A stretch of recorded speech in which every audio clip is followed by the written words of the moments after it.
आज की सिचुएशन में पहले गरीबी थी, गरीब हमेशा रहते हैं और हमेशा रहेंगे जब तक देश है, दुनिया है। लेकिन ये गरीब रखता कौन है? ये राजकारणी लोग, क्योंकि वो गरीब रहेंगे तो उनके पीछे वो पैसे के लिए भागेंगे। उनके झंडे उठा के कौन भागेगा? क्योंकि अमीर तो नहीं भागेगा, वो तो अपने एसी कार से नहीं निकलेगा, तो हम गरीबी भागेंगे ना 200-500 रुपये में। इसलिए इनको स्लम बस्ती का डेवलपमेंट नहीं करना है। और स्लम बस्ती का यदि डेवलपमेंट होगा तो इनके पीछे जाएगा कौन? इनके नारे लगाएगा कौन?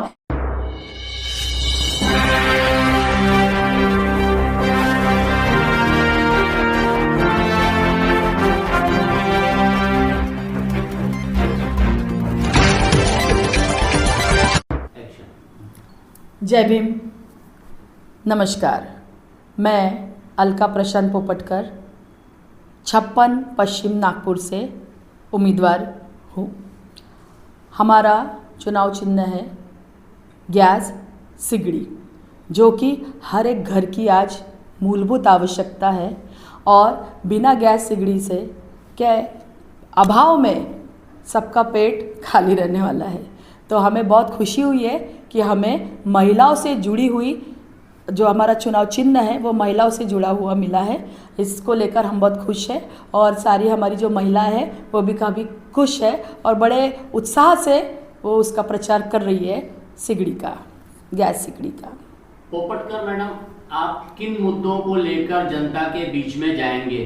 क्योंकि शिंदे सरकार ने महिलाओं को लाडकी बहन योजना के तरफ हर महीने 1500 रुपये देने का जो शुरुआत की है और आने वाले भविष्य में वे 2100 रुपये देने वाले हैं जी। तो ऐसे में आप कैसे अपना प्रतिनिधित्व महिलाओं में एक जागृत करने का प्रयास करेंगे?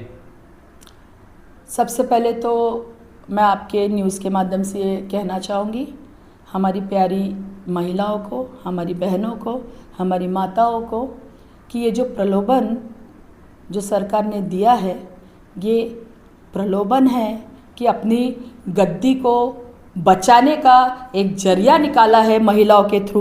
महिलाओं के कंधों पे बंदूक रख के वार कर रहे हैं। ये सरकार निकम्मी है और जो सरकार निकम्मी है वो सरकार बदलनी है। ये हमारे आंदोलन के नारे हैं। जब मणिपुर का मुद्दा लीजिए, कलकत्ता का मुद्दा लीजिए, हर एक में जो हमारी केंद्र की सरकार है वो लिप्त है। महिलाओं के साथ जो दुष्परिणाम हो रहा है, अत्याचार हो रहा है, गरीब जो जनता है उन पे जो अत्याचार हो रहा है, इन सब को एक कवर डालने के लिए, उसको आपण मराठीत म्हणतो झाकायला, आपले जे दुष्कर्म आहे त्याला झाकायला ये महाराष्ट्र में लाड़की बहन लेके आए हैं। लेकिन इतना याद रखिए, भले हमारी महिलाएं गरीब है, भले आज हमारी महिलाओं के पास में बहुत ही मैं जब ग्राउंड लेवल पे कार्य करती हूँ, अच्छे कपड़े नहीं होते हैं, दिन भर बेचारी अपने घर के कश्मकश में यहाँ काम करेंगी, वहाँ काम करेंगी, कहाँ से दो पैसे मिलते हैं और अपना घर निर्वाह करती है। लेकिन इनको ये शर्म नहीं आती है, जो सरकार में बैठे हुए लोग हैं, इतनी अगर आपको लड़की बहनें पसंद है तो आप एजुकेशन फ्री क्यों नहीं करते? दिल्ली में जैसे सरकार कार्य करती है वैसे आप यहाँ पे हॉस्पिटलाइजेशन क्यों नहीं करते? आप पूंजीवादियों के हाथ में आपने पूरा एजुकेशन सिस्टम दे दिया है, आपने पूरा हेल्थ सिस्टम दे दिया है। आप जो ये रोड बना रहे हैं वो भी जो पूंजीवादी लोग हैं, उसमें से आप कॉन्ट्रैक्ट देते हो, आधा जेब में आपके पैसे जाता है, आधा जेब वो कॉन्ट्रैक्टर खा जाता है। और जो सच में मजदूर वर्ग होता है और जो सीमेंट की क्वालिटी है, जो भी सामग्री लगती है रोड या कोई भी एक चीज़ बनाने के लिए, वो उसमें तो सारी मिलावटें हैं। आप एक महीना नहीं होता है और 2-3 महीने देखिए, बारिश होगी, गड्ढे पड़ जाते हैं रास्तों पर। आप उद्घाटन और भूमि पूजन तो ऐसे करते हैं कि बस अभी ये क्षेत्र का विकास ही हो जाएगा, डेवलप ही हो जाएगा, बहुत आगे चले जाएंगे। 6-6 महीना, साल भर लोग वहाँ गड्ढे में गिर के पड़ जाते हैं। तो ये कहाँ का विकास? और क्या करेंगे आप 1500 रुपये महिलाओं को देकर? 1800 रुपये का आप जो तेल का डब्बा 1700 का था उसको 2200 रुपये कर दिए है। हाँ, या इलेक्ट्रिक बिल, अभी आप रुक जाइए, अभी ये एमएलए का इलेक्शन हो जाने दीजिए। प्रीपेड मीटर पे हमने इतने आंदोलन किए हैं, उसके बाद ये सरकार प्रीपेड मीटर भी लगाने वाली है। उसमें एक गरीब व्यक्ति कितना कार्य करेगा और कितना पैसा देगा? तो ये जो सरकार है ये सिर्फ गरीबों के कोई लाड़की नहीं है, कोई हितैषी नहीं है, ये सिर्फ खून चूसने वाली सरकार है। और ये खून चूसने वाली सरकार को एक दिन जनता ऐसा सबक सिखाएंगी कि ये भी सरकार देखते रहेंगी। आपने अभी ये कहा कि हम महिलाओं के लिए क्या करेंगे। सबसे पहले तो मैं आपको एक बात ये बताना चाहूँगी सर, हम कोई नहीं होते हैं किसी के लिए कुछ करने वाले। हमारा कर्तव्य होता है, हमारे जब हम उस पद पे होते हैं या हमें वो पोजीशन मिलती है, चाहे हम कोई भी गवर्नमेंट एम्प्लॉय हो या चाहे हम कोई राजकारणी हो या हम सोशल वर्क हो, हम किसी भी सिस्टम में हम रहते हैं, तो आपका जो पद पे आप है, जो आपको पोजीशन मिली है, जो आपने पढ़ाई करके लिया या सार्वजनिक क्षेत्र से आपने कमाया है, उसका आप सही यूज़ कीजिए और वो चीज़ का जनता में इम्प्लीमेंट कीजिए। आप नेता बन जाते हैं। आज हम इतना घर घर घूमते हैं, और मैं आपकी जानकारी के लिए एक बताना चाहूँगी, मैं खुद एक राष्ट्रीय पार्टी से बिलोंग करती हूँ। 11 साल मैंने वो पार्टी के लिए काम किया और आज भी मुझे बड़ा गर्व लगता है कि मैं अच्छे पार्टी से जुड़ी हूँ। बट किसी कारणवश हमारी पार्टी नहीं लड़ रही है, लेकिन हमारा जुनून आज भी कम नहीं हुआ है, क्योंकि हमने जो 11 साल जनता के बीच में रह के कार्य किए।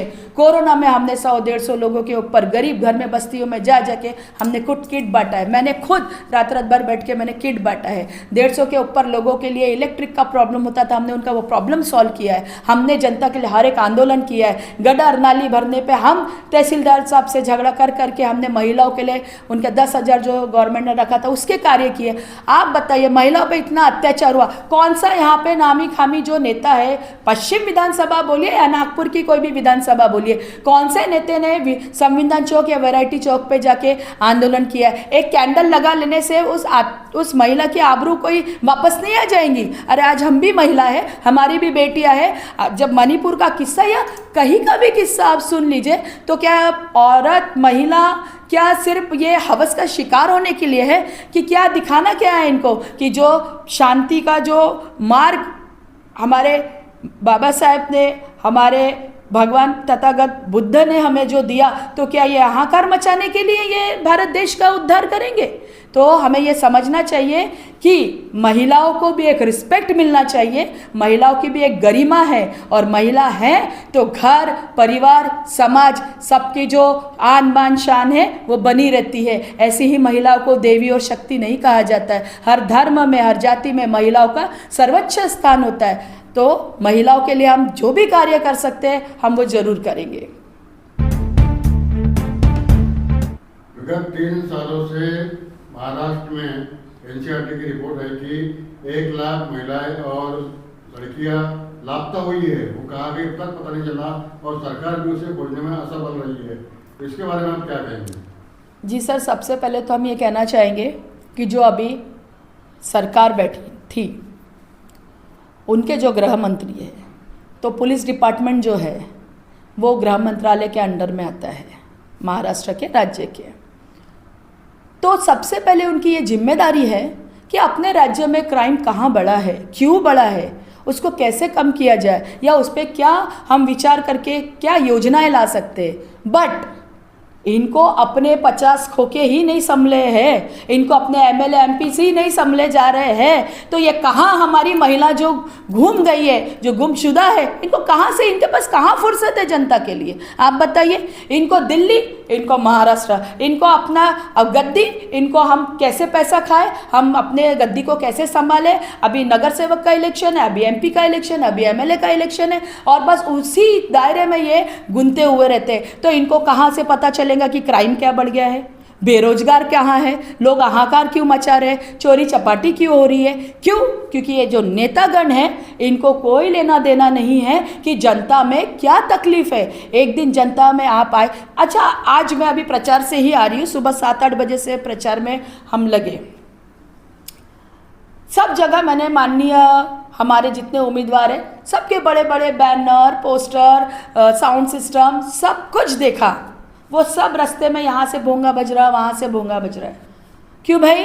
तुम तो जनता के इतने हितैषी हो, जाओ गली गली, जनता के जहाँ जनता रहती है, गरीब जनता रहती है, स्लम बस्ती है, वो गटर का पानी के ऊपर से थोड़ा जाओ, वो जहाँ पे सब गंदगी पड़ी होती है थोड़ा उसको लांग के वहाँ जाओ, उनके छोटे से टूटे घर में, उनकी झोपड़ियों में झुको, पानी कहाँ से आता है वो देखो, झुक के जाओ उनके घर में, विनम्रता से उनको बोलो कि हाँ आई बाबा जो भी है, ये क्या है, आपकी क्या प्रॉब्लम है, उसे नेता कहा जाता है। इन्होंने तो नेता की परिभाषा ही चेंज कर दी है, बड़े बड़े बैनर लगा दे रहे हैं, बड़े बड़े फंडे कर रहे हैं। इससे क्या लगता है सर, आप भी इतने सालों से पत्रकारिता में हैं, तो ये कोई सिस्टम है नेता बनने का? हमने जो ग्राउंड लेवल पे कार्य किया है, हमने लोगों के लिए कार्य किया है, और हम चुन के आते हैं तो हम उससे भी अच्छा कार्य करेंगे, क्योंकि तब हमारे पास हमारे विचार भी रहेंगे कार्य करने के लिए, हमारे पास क्षमता भी रहेंगी, और जो हमारी जनता है जिन्होंने हमें चुन के लाएंगे अभी, और हमारे पोजीशन में हमारे हद में जितना काम आएगा, हम उनके लिए जरूर मूलभूत आवश्यकताओं के लिए उनका निवारण करेंगे। अभी अभी आपने बताया कि आपने पश्चिम नागपुर का दौरा किया है, उस दौरान आपको कई समस्याएं भी दिख पड़ी है, और अभी के जो विधायक है उनके नाम के जगह जगह पर भूमिपूजन के बोर्ड लगे हुए हैं जी, फिर भी कहीं पर भी काम शुरू नहीं हुआ है जी, और एक आध जगह पर काम शुरू भी हुआ है तो पूरा नहीं हुआ है जी। ऐसा क्यों?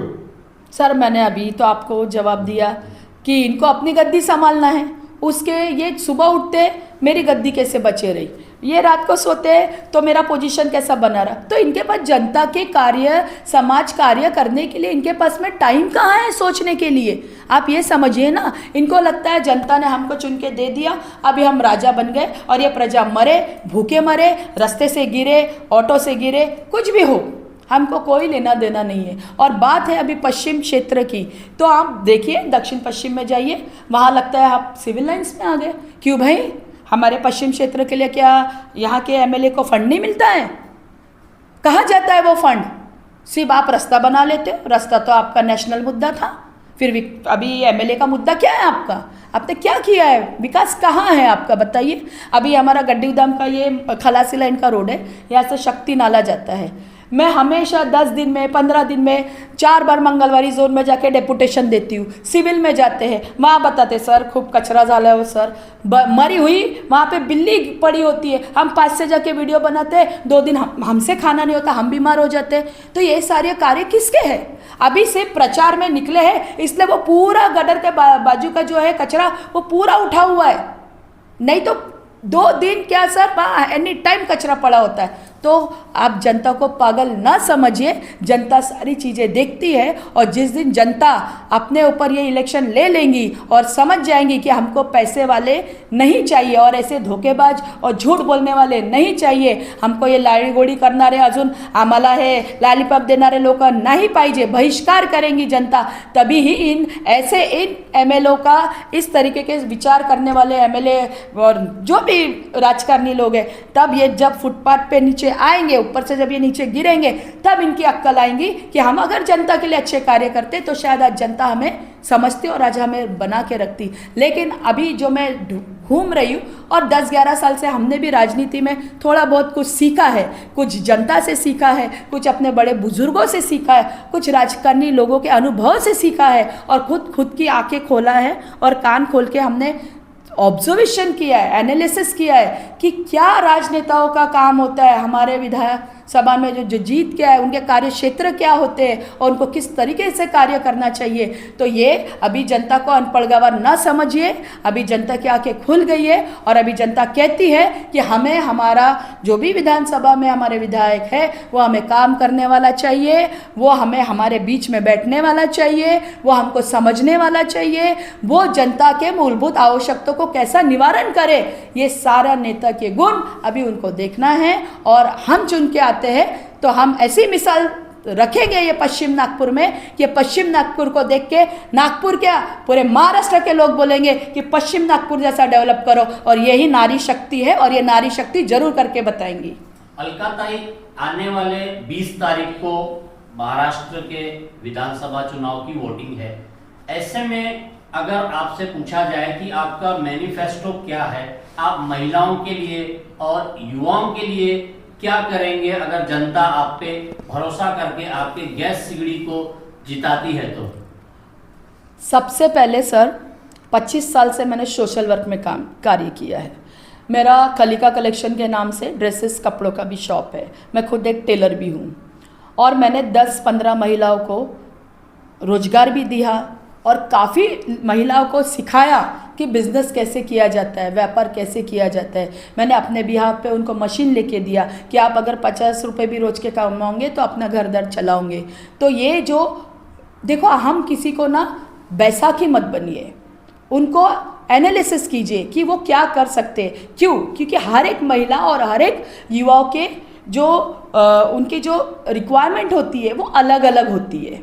ये तो आप समझते हैं। 10वीं पढ़ा व्यक्ति की रिक्वायरमेंट अलग जॉब के लिए रहेंगी, MA पढ़ा व्यक्ति का एक अलग जॉब, डिग्री होल्डर व्यक्ति का एक अलग रहेगा। तो रिक्वायरमेंट के अनुसार हम उनको उनके रोजगार के लिए हम उनको क्या मदद कर सकते हैं, हम उनको किस क्षेत्र में डाल सकते हैं, हम उसके लिए उनको पूरा प्रयास करेंगे। दूसरी बात है हमारी महिलाएं। जैसे अभी मैं PhD हमने एंट्रेंस दे दिया है, अभी हमारा PhD का स्टडी शुरू है, उसमें मेरा टॉपिक ही महिलाओं पर है।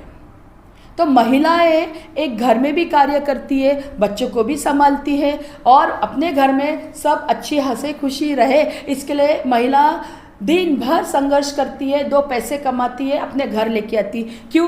पति है, अपने घर में बूढ़े माँ बाप है, बच्चे हैं, खुद भी, कि वो अच्छे से रह पाए। लेकिन आप बताइए आज की सिचुएशन में, पहले गरीबी थी, गरीब हमेशा रहते हैं और हमेशा रहेंगे जब तक देश है, दुनिया है।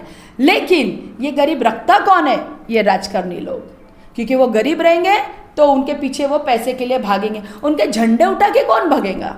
क्योंकि अमीर तो नहीं भागेगा, वो तो अपने AC कार से नहीं निकलेगा। तो हम गरीबी भागेंगे ना 200-500 रुपये में। इसलिए इनको स्लम बस्ती का डेवलपमेंट नहीं करना है।